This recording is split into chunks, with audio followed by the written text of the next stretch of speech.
तो ये है वो महात्मा इंसान जो दुनिया को सिर्फ खुशियां बांटता है। कैसे?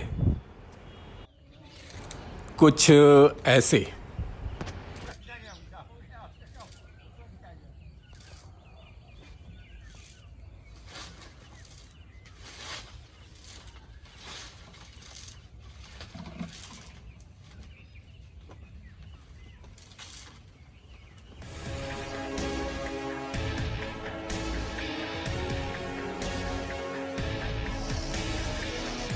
तो ये रहा अपना आशियाना फॉर द नाइट।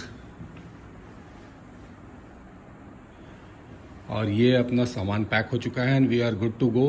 पैक क्या हो चुका है, पैक क्या करना होता है, ठूंसना ही होता है। इसमें कोई तह लगा के डालने वाला सिस्टम तो है नहीं।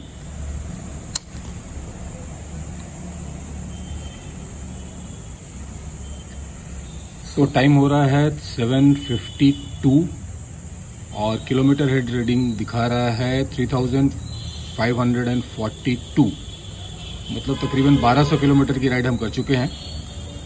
टैंक में फ्यूल अभी है 12-13 litre and we are ready to go. आज का डेस्टिनेशन इज़ समस्तीपुर, जो तकरीबन 300 किलोमीटर के आसपास है। 6 से 7 घंटे लगेंगे, but it all depends on the road condition. So let us गो।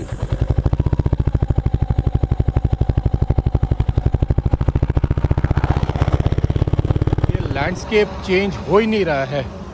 10 घंटे हो गए, कल के 7 घंटे और आज के 3 घंटे। Same 2 lane national highways, same tree line, same तरह का ट्रैफिक। ऐसा लगता ही नहीं है कि मैं मूव कर रहा हूँ, ऐसा लग रहा है जैसे मैं खड़ा हूँ और धरती मूव कर रही है। It's too monotonous.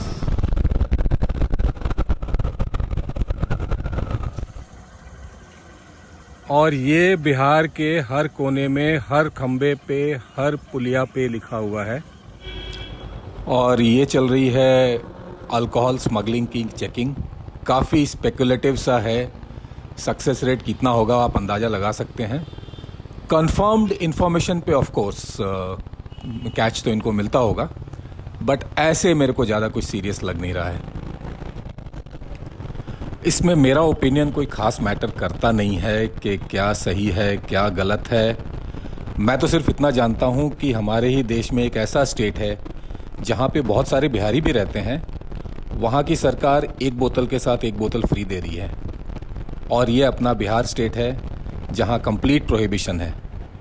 क्या सच है, क्या झूठ है, क्या सही है, क्या गलत है, दोनों सही हैं, दोनों गलत हैं, दैट्स नॉट माई कॉल। और लगे हाथों बिहार के बारे में कुछ गलतफहमियां भी मैं दूर किए देता हूं। लोगों के दिल में ये धारणा है कि बिहार एक बहुत बड़ा स्टेट है। बिहार, उत्तर प्रदेश, मध्य प्रदेश सबों को एक श्रेणी में ही गिना जाता है। हकीकत तो ये है कि उत्तर प्रदेश बिहार से 2.5 गुना बड़ा है, मध्य प्रदेश बिहार से 3 गुना बड़ा है, इवन उड़ीसा बिहार से 1.5 गुना बड़ा है। हिंदुस्तान के सबसे छोटे राज्यों में से एक राज्य है पंजाब, बिहार सिर्फ उससे डबल है साइज में। तो हकीकत तो यह है कि बिहार एक बड़ा स्टेट नहीं है। तो अगला सवाल ये उठता है कि अगर बिहार एक बड़ा स्टेट नहीं है तो इतने सारे बिहारी हिंदुस्तान के हर एक कोने में, हर एक स्ट्राटा में, ऊपर से नीचे तक वो क्यों मिलते हैं? तो उसकी वजह है ये मैं किसी शहर के बीच में नहीं हूँ, शहर तो मैं बहुत पीछे छोड़ आया हूँ। इस तरह का पॉपुलेशन, इस तरह की जनसंख्या बिहार के हर एक कस्बे में, हर एक शहर में मिलती है। बिहारियों के बाहर बहुत ज़्यादा मिलने की वजह मेरे ख्याल से ये है कि बिहारी हैं ही बहुत ज़्यादा नंबर में। Bihar occupies just 3% of land area of India और यहाँ पे हिंदुस्तान के 10 से 11% आबादी रहती है। तकरीबन 1300 से 1400 पर स्क्वायर किलोमीटर पॉपुलेशन डेंसिटी है ओवरऑल इंडिया की। और जो एक डेंसली पॉपुलेटेड कंट्री है उसकी पॉपुलेशन डेंसिटी 400 से कम है। डेंसली पॉपुलेटेड स्टेट्स की भी पॉपुलेशन डेंसिटी बिहार से तकरीबन आधा या उसके आसपास है। इतने डेंस पॉपुलेशन को मैनेज करने का मेरे ख्याल से एक ही तरीका है, इंडस्ट्रियलाइजेशन, जो अनफॉर्चुनेटली बिहार में बहुत कम है। झारखंड के अलग होने से तो और भी इंडस्ट्रीज़ कम होती चली गई। तो सिर्फ खेती से इतना डेंस पॉपुलेशन मैनेज हो नहीं सकता है। तो जब तक बिहार इंडस्ट्रियलाइज नहीं होगा, बिहारी माइग्रेट करते रहेंगे, हार्ड वर्किंग हैं, इंटेलिजेंट हैं, एंटरप्राइजिंग हैं, ये हर जगह मिलेंगे और मिलते रहेंगे और हर एक स्ट्राटा, हर एक लेवल पे मिलते रहेंगे, ऐसा मेरा मानना है। तो अभी थोड़ी देर में मेरी सिस्टर का घर आने वाला है। आज मैं वहीं रुकूंगा, कल भी मैं वहीं रुकूंगा। अपनी बाइक की थोड़ी मेंटेनेंस करेंगे, अपने नट बोल्ट थोड़े टाइट करेंगे, अपनी मशीनरी भी थोड़ी पुरानी हो रही है। कल हम जाएंगे अपने ब्रदर इन लॉ के गांव में, जाके देखते हैं कि बिहार के गाँव में क्या चल रहा है। तो आज का वीडियो मैं यहीं रोकता हूँ, इसी वीडियो को कंटिन्यू करेंगे। So see you tomorrow. Till then, this is Brigadier Anil Gautam wishing you Godspeed and above everything else, जय हिंद।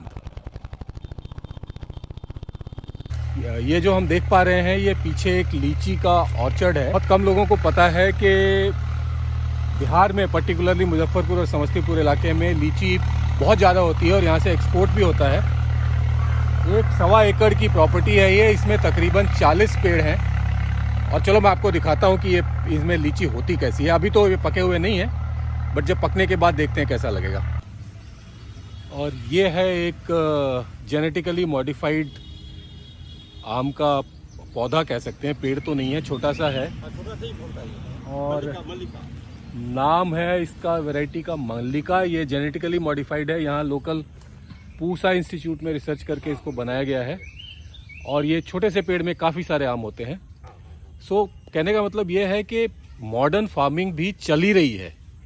तो सारा कुछ है, मॉडर्न फार्मिंग है, ज़मीन है, मौसम है, मेहनती लोग हैं। ये है जी परवल की खेती, और ये है परवल, कद्दू जैसा लग रहा है देखने में। हाइब्रिड परवल है। हाँ हाँ। और ये ऑलरेडी इसका कंद जो है सो इजराइल से आया था। ओके। और ये कम से कम 9 साल से इसको हम कर रहे हैं। नहीं, मेरे को ये बताइए कि ये कितने बड़े जमीन पे लगा हुआ है? ये अभी 11 कट्ठा। 11 कट्ठा। और इसमें कितना परवल हो जाता है, कितना किलो हो जाता है और कितने पैसे का हो जाता है? ये 1 कट्ठा में 1 क्विंटल। तो 11 किलो, 11 क्विंटल परवल 1 कट्ठा में। सो 11 कट्ठा पर वीक पर वीक। हाँ, पर वीक 1 क्विंटल होता है। हाँ, ये इसका जो अच्छी है सो 6 महीने का। हाँ, मई से लेकर के और दिसंबर तक इसका फसल आप उपजा सकते। तो 6 महीने में इसका कमर्शियल वैल्यू मतलब कितना पैसा मिल जाता है? ये उपज पर निर्भर करता है और मौसम पर। फिर भी मौसम अगर साथ दिया तो ये कम से कम तो लाख रुपए कट्ठा। तो 11-12 लाख। और मौसम साथ नहीं दिया, खराब रहा तो उसमें भी कम से कम 2-4-5 लाख रुपया तो आना है। हाँ, तो ये है वो जनाब जो ये पूरा महकमा मैनेज कर रहे हैं। बहुत बड़ा महकमा नहीं है, 1 एकड़ का है। बट तो कितना दिन से लगा रहे हैं आप? 10 साल से खेती कर रहे हैं। और ये कहाँ जाता है ये फसल? ये फसल आपको जो है से दरभंगा, मधुबनी, सीतामढ़ी, नेपाल, इस साइड में जाता है ज़्यादातर। अच्छा। इधर पटना। तो मतलब बिहार और नेपाल के अंदर ही है। हाँ। तो बिहार के बाहर क्यों नहीं जाता है? बिहार के बाहर जो व्यापारी नहीं ले जाता है। हाँ, तो ये प्रॉब्लम है कि फसल आपके पास है, हाँ, लोग को पता नहीं है, इसलिए व्यापारी नहीं है और इसीलिए फसल बाहर जा नहीं रहा है। आपके पास देने के लिए है। बहुत बढ़िया। तो ये है वो परवल जिसकी मैं बात कर रहा था। और मतलब बहुत एनकरेजिंग होता है ये कमर्शियल कल्टीवेशन करके इतनी सी ज़मीन पे इतने पैसे जनरेट करना पॉसिबल है। So that's very great actually. नाम क्या है बेटा? राजा। ओके, सो हाफवे थ्रू 1500 किलोमीटर की जर्नी हो चुकी है। तो एक टैक्टिकल पॉज और गाड़ी का रूटीन चेकअप कर लेते हैं। तो मैं समस्तीपुर में अपनी बाइक को लेके आया हूँ बेसिकली रूटीन चेकअप करने के लिए। और ये राजा है जो काफ़ी कॉन्फिडेंस के साथ लगा हुआ है। चलो देखते हैं। तो बेसिकली चेन टेंशन को चेक हो गया अभी। Filter cleaning, disc brake checkup. नाम क्या है? गुजारे दुलारे and now the automated circuitry checkup, जो जिसको कंप्यूटराइज चेकिंग बोलते हैं।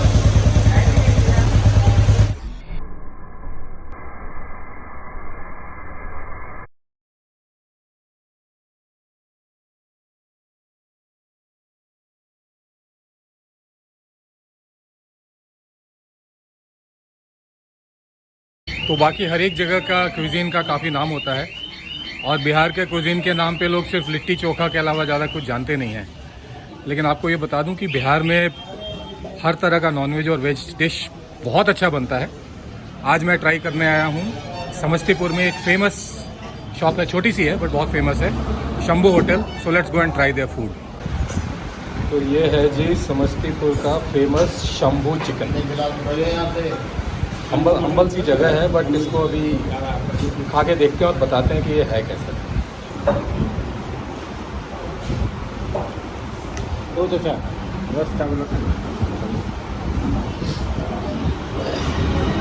अच्छा आप मेरे को ये बताइए कि आप कितने साल से कर रहे हैं ये?